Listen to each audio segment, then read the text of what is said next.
Good morning, everyone. My name is Christy Serrato. Besides being the program director of the Sacramento Entrepreneurship Academy, I'm also the founder of PairAnything. PairAnything is on a mission to transform a $70 billion industry. There are over 10,000 wineries in the United States. And did you know that 97% of them are small to mid-sized businesses? And the majority of them are family-owned. And do you remember the last time you visited a winery? Well, I remember when we took our niece, and it was such a magical experience. We spoke to the winemaker, we learned about wine, and guess what? We drank a lot of wine. The tasting room is the lifeblood of the winery. The tasting room is where wineries get new customers. It's where they sell the majority of their wine. The tasting room is also how the wineries keep their customers happy, particularly the wine club members. Now, unfortunately, there's a disconnect. Wineries, they have no good way to connect with their customers once they leave the tasting room. And when the customer quits the wine club at the 16th or 18th month, the winery doesn't know why. This problem gets even magnified now that the wine industry has entered the new economy. Wineries must now compete, not just in the product that they make, which is the wine, but also in the experience that they must now provide for customers. Welcome to the personalized experience economy. How many of you have heard of this small San Francisco startup company called Stitch Fix? Great. Stitch Fix is an online personal shopping company. Imagine in 3 years, they became profitable. And now they are a $2.5 billion company with $700 million in revenue. So what Stitch Fix did is to merge fashion with data. PairAnything wants to do the same for wine. Now, what if the winery can replicate the tasting room experience? What if the winery can recommend wines for their customers at home?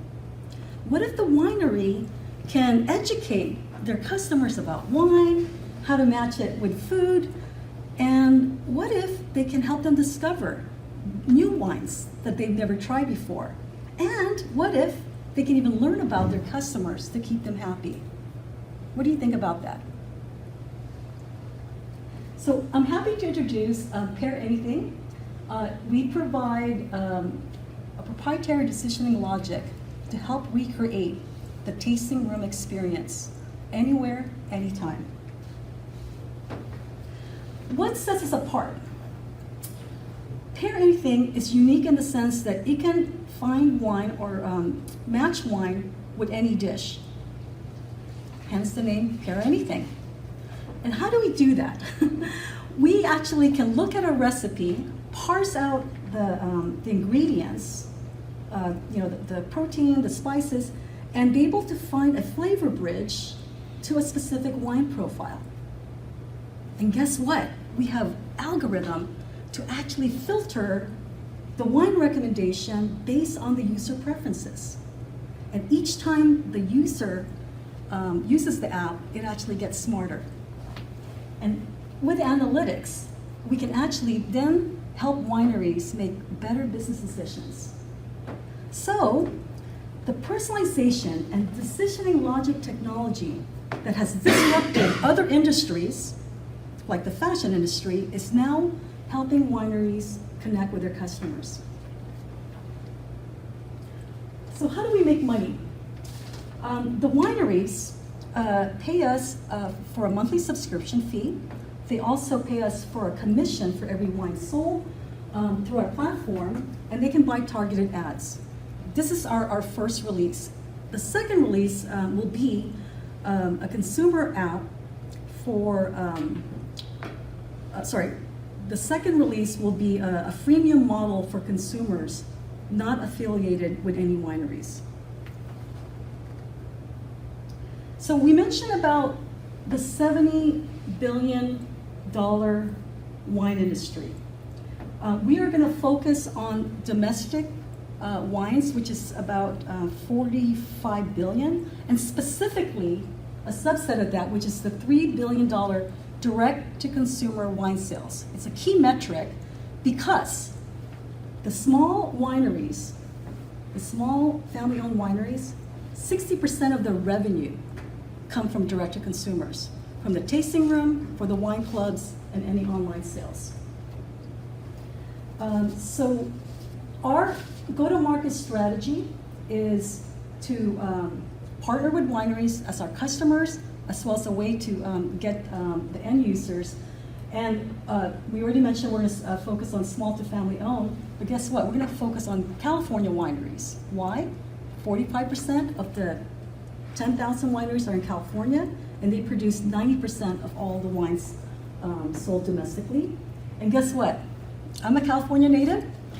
We know that this state is an innovation hub, and we know that California wineries will be early adopters. And our market potential that we estimate is 10% of the $3 billion direct-to-consumer sales, so that comes out to $300 million. So just some key metrics here for our financials. We are looking to pilot our solution with at least 9 wineries. I'm happy to announce that out of our customer validation, we have 6 wineries, and we were able to close 3 of them as early adopter customers. So that's not bad, 50% conversion rate. By year 2, because this is software, we have a pretty healthy profit margin. We're looking to be profitable by the 2nd year, and then by the 3rd year, we are looking to capture about 5% of the market. And we understand that these numbers, there's some risk involved in realizing them. And so we are acknowledging that the 2 main risks that we have is we need additional talent to join the team. And also, we want to bring our software development in-house as soon as possible. I'm really, really proud of our team. It's a we're very proud of our team because it's a North American team. We are women-led, minority-owned. My partner is Sam. We are proud Aggie innovators, as well as fellows from the Sacramento Entrepreneurship Academy. And because we believe in gender equality and diversity, we also have men in our team. We have Jean-Philippe over in the French province of Canada, and Eduardo over in Monterrey, Mexico. The combined team has 5 startup experiences. I personally have been recognized for innovation with several awards, plus 1 international patent under my belt. And the risks that I mentioned, we look to our advisors to help mitigate that. So we are clients of the UC Davis Venture Catalyst, the Small Business Development Center, the Tech Futures Group, and also I have advisors from my prior startup. We are so energized by the testimonials from our customers. Imagine we are able to provide a solution that gives them a competitive differentiator. Imagine that we are able to give them technology that has disrupted other industries and now is helping them connect with their customers. So I mentioned where we are regarding piloting with our current customers. We are now looking to our roadmap, honestly, and basically what we're aiming for is to finalize our product requirements for our MVP, for our pilot customer. And then next year, we're looking to integrate with third-party software providers to make us sticky to our target customer base. And then the following that, with our core platform developed, we would have the rich analytics to help businesses make better decisions. Currently, we are, based on the information that we have, some of our future considerations include not just the software integration, but maybe expanding to international wineries that sell to American consumers. And we see a potential exit to be either merged with one of those vertical software players or be acquired by a large e-commerce player that starts with A, that you may know. And what we're looking for right now are introductions to customers. And so please follow us in our social media at PairAnything, and keep an eye out for our regulation crowdfunding. You too, for as little as $100, can be vested in our journey to help transform the $70 billion industry. Thank you. So, Christy, that was over 11 minutes long. Yes, that's sense. Thank you. And when you got to your team slide, you had about 15 seconds left. Okay. Sounds good. Okay. Thank you. Well, thank you, Christy. Thank you for pitching. Thank you for standing Thank you in for front my of- coach, my pitch coach. I'd like to open it up to questions. Yes, yes, sir. We're just critiquing the presentation. Right? The only thing that I was looking at was the numbers, and I was noticing that your profit margin is going down. So I was wondering why. What went behind those numbers? That's some kind of Yeah, thank you for asking that question. So it's software, right? So once we build the core technology, it's really pretty stable all the way through. That number, when it dips, it's because of the investments on the infrastructure. So it's still pretty high, but it's reflective of the cloud services that we need to invest in, plus a larger sales team. Thank you. Yes, Josh. So a couple things on the pitch generally. So it was obviously long, but Yes. you can also talk faster. So if that's in your wheelhouse, you can actually move a little quicker if you want to. Thank you. Couple of other things related to that. One thing that I think would be super helpful is near the top. You mentioned that it's a $70 billion industry, and it's clear that it's wine. And when you say pair anything, I start thinking about kind of what that would mean. But I think it would be helpful if you added an XY at the beginning.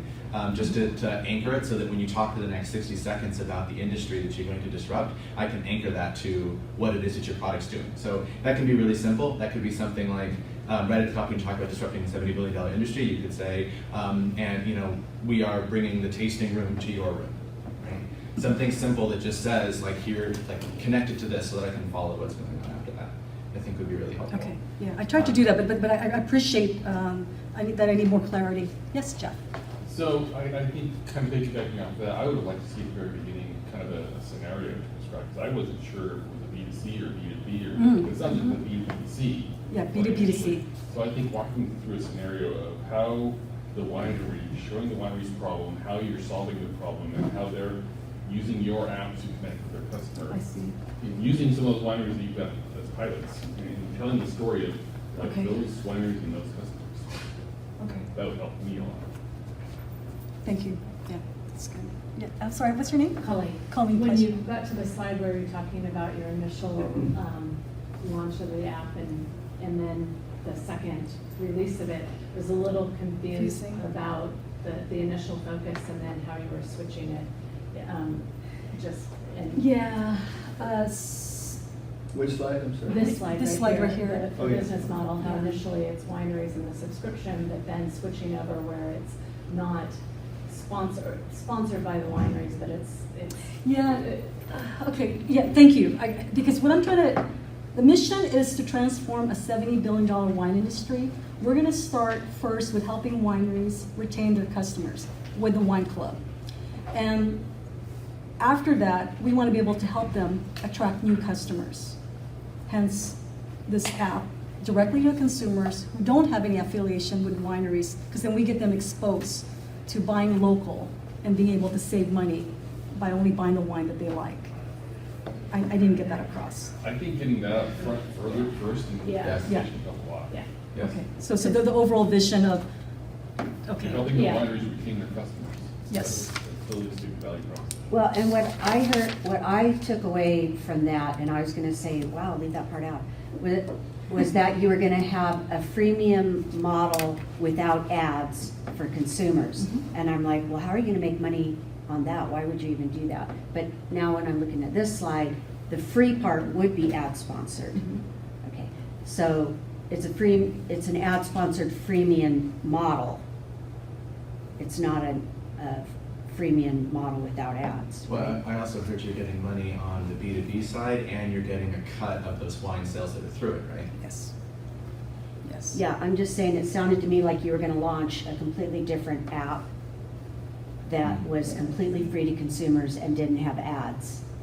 That's what I got out of your The presentation. freemium, so the freemium, the way it works, it's free with the ads, and that's sponsored ads, and the premium, the consumers pay a membership. For To get it without ads. That's correct. Okay. I'm just saying, that's not what I heard you say. Okay. So you can look back at the video Yeah, and see. no, thank you. Yeah. So, The freemium, yeah. You just said it backwards. That's Okay, thank you for, yeah, it's good memory. Yes, Colton? Right, so first of all, I think it's a really cool idea, and I think it would be financially sustainable. I don't think anyone's said anything that would be original to what I have, but Please. just to reiterate, I think the biggest room for improvement is kind of what Josh touched Yeah. on, is that you could talk a little bit quicker and sound more, like the flow could be a little bit more comfortable, right? I agree. I have the same issue, so I feel really awkward, telling you this myself. And the funny but- thing is, I talk really, really fast, so I was Right. working very hard to talk slowly. So I have to find that happy medium. So my question is how far along is the app? Well, I have two questions. That's Yes. the first question. I see you have mock-ups, but is it out yet, or are you still working on it? It's not out yet because we're in discussions with 3 wineries to capture their customer requirements. So we have a mobile prototype, which we successfully used to validate the problem and also the business model. And last year, it was more consumer focused, hence the whole freemium, but I couldn't justify building a business based on that consumer model because consumers don't like to pay for apps.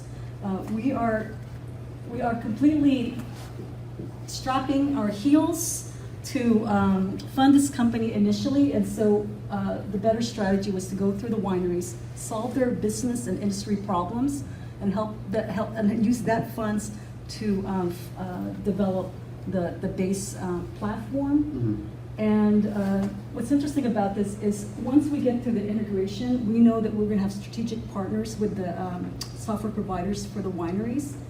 And then by expanding with the consumer model, the freemium model, we were able to get more analytics to add value to our platform. And we mentioned by year 3 that we would be profitable and have 5% market share, which will make us very attractive to more traditional funding like VCs. But we need sustainable traction before we even engage with VCs. Okay, and my second question, I don't know if it's necessarily a question or not, but, and I'd be surprised if no one's either asked you this or suggested it to you, but you mentioned Stitch Fix, but there's other Yes. companies that are similar that actually provide products to you. So have you considered maybe down the road, once your app stabilizes, to incorporate actually pairing these things on your own and offering a delivery service? I know it's not exactly with the app model, but that could be a way to generate extra revenue by you actually I like pairing that. it and then sending this to customers to their doorstep. I'm sure Yes. there's legal considerations around that, but. Well, we've been approached, somebody wants to take us into DoorDash, so we do have a pipeline of potential partners, software providers, delivery services, yet we're still just very much focused on helping, help the winery initially, and then after that hypothesis has been proven, then we can go out and start adding layers to transform this industry. Cool. And yes. So, were you done answering his questions? Yes. So, a couple things on the presentation part. First, your company name is hardly at all on your slides. So I happen to know your company name. It's not on your first slide, Right. and I think it should for sure be on your first slide. Sounds good. And that maybe even as like a footer or something, like a Okay. template, that you should have PairAnything on there. Sounds good. Especially if you're presenting to investors, they have a hard enough time remembering who's presenting. So Sounds good. I would suggest I'll that. definitely put more of the branding on Yeah, it. Yes. and then I know you made some changes to your slide, but just in terms of presentation style, you spent a lot of time faced away from the audience reading your slides. Yes. So I would encourage you to know what's on your slides without having to look at them. Thank you. Yes, Colleen? So just to follow on, I think maybe in trying to speak slowly, you tended to look down more and versus up at the audience. And so that's one feedback there. On that prior slide that we were just looking at a second ago, there's a lot of information Yes, on this yes. slide. And I think being really prepared at what you want to emphasize, but I kind of felt like the future considerations, spend a little bit more time on that than maybe necessary, given that there's a lot to be focused on now. So maybe look back at kind of what you want to highlight on this slide and make sure the really critical content that's relevant, more relevant now, Mhm. is highlighted. Got it. Thank you. All right, we have time for one more question, Willie. Yeah, I liked your pace pretty well, and I think you should keep the pace that's comfortable for you. And I would rather see less slides or less data, especially as you mentioned, this slide here was a little A troubling. little busy, yeah. Okay. I'd rather see you keep a comfortable pace for you and just reduce some of the stuff. Okay, thank you. And then just quickly, I am a semifinalist. Friday I'll find out if I'm in the top 5. But in either case, I want to invite everybody. It's a free event. It's an awards ceremony over at UC Davis on May 23rd. And then also we'll be running a crowdfunding campaign on WeFunder. Thank you, everyone. Good luck, Christy. Yeah, thank you. I'm very excited. I'd like to thank everyone for coming. Before you leave, though,